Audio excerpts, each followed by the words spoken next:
Hi, and welcome to Rave Leader Chat, week number 7 for the I am statements in the Gospel of John.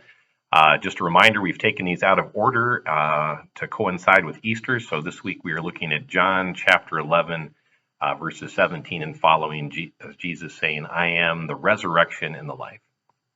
Before we begin, I first just want to say thanks to you for leading, and I pray that this study has been a rich one as we continue to dive into the depth of who Jesus Christ is. And I pray that your Lenten journey has been one that has borne much fruit as you continue to learn about Jesus and abide. And I pray that much fruit's been borne out in your RAVE group as well. Second, we're going to take a several week break. We haven't decided exactly when we're going to resume, but the current plan is that we will either begin in the middle of May or the first part of June, and we will do a series on the parables. And the thought is that we would do a 6-week series. The preaching series might continue past that.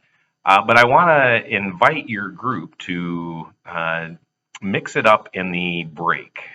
This would be a great time for you to gather together and maybe do a social dinner together. This would be a great time for you to gather together and to dedicate that time to mission service and to work together as God continues to grow us. Maybe to live more fully into that loving one another more fully, or to go out of the harbor with God's love, either in Christian service or in sharing of good words. So I really want to encourage you to have your group utilize this not solely as a break that separation makes the heart grow fonder, but maybe do some strategic opportunities in there for your group to grow and experience part of the Christian life in a different way outside of the normal rhythm of the RAVE group. With that, let's turn to John chapter 11, the I am statements. I am the resurrection life.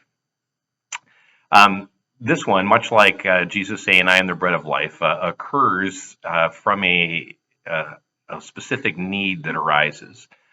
Several of the others just seem to crop up in conversation.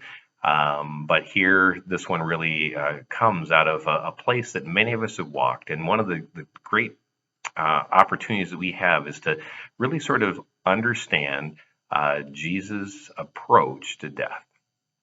And he does it with great grace as he greets Martha and Mary and walks through this, but also clearly with great triumph as he is the resurrection life.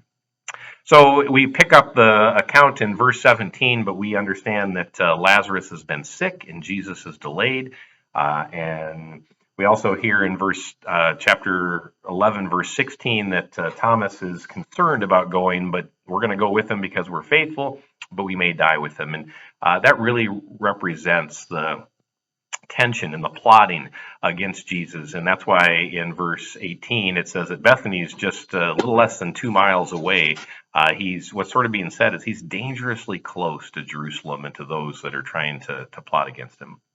But verse 17, when Jesus came and he found that Lazarus had already been in the tomb 4 days. This is one of 2 times in this extended passage that 4 days is mentioned. And really what it refers to is that the rabbinical understanding at the time was that the soul completely departed the body after 3 days.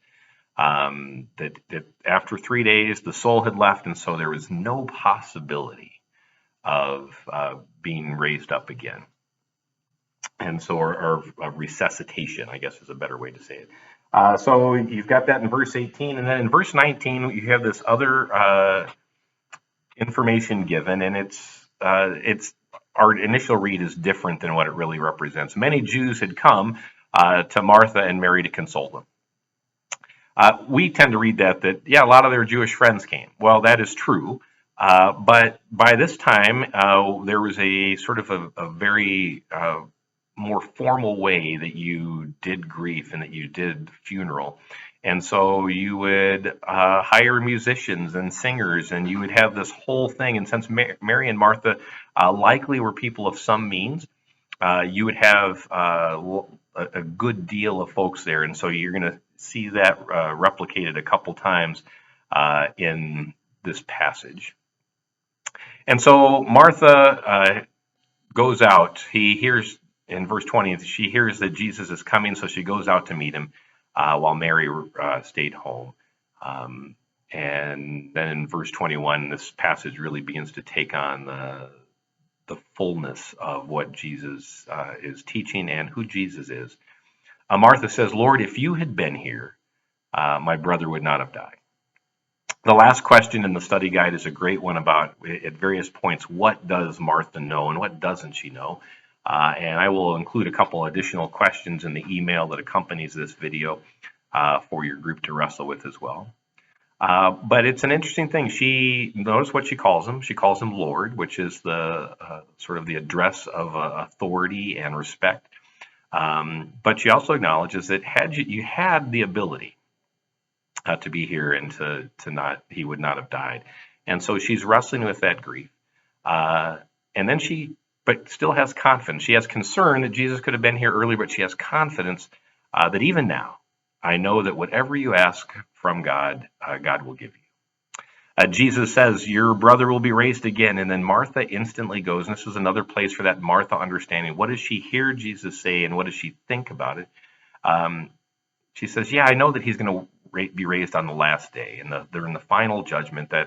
And it exposes that Martha is part of that larger percentage of, or the large percentage of Judaism that did believe in resurrection. The Sadducees did not believe in resurrection. So resurrection was some part of expectation at the final, at the very end. But really what we kind of understand Martha saying is, I understand that one day the door of resurrection will be flung open at the very end. Yeah, I understand that way, way, way down the line, the doors will be flung open and Lazarus will be raised again. But notice Jesus speaks the I am statement in a corrective word in verse 25. I am the resurrection and life. Martha, you might be putting your trust in some historical opportunity that will take place when resurrection is available. But Jesus says, no, I am the resurrection and life. This is uniquely available in and through me. You're not waiting for the concert doors to be flung open with your general admission ticket. You're waiting to be seated with the honored guest, Jesus Christ. And so we get to that passage in its fullness. I am the resurrection. It's uniquely available through him. In Colossians, he is the firstborn from the dead. He's the one that makes that way possible in the first place. And then he says, whoever believes in me, and notice how he treats death here.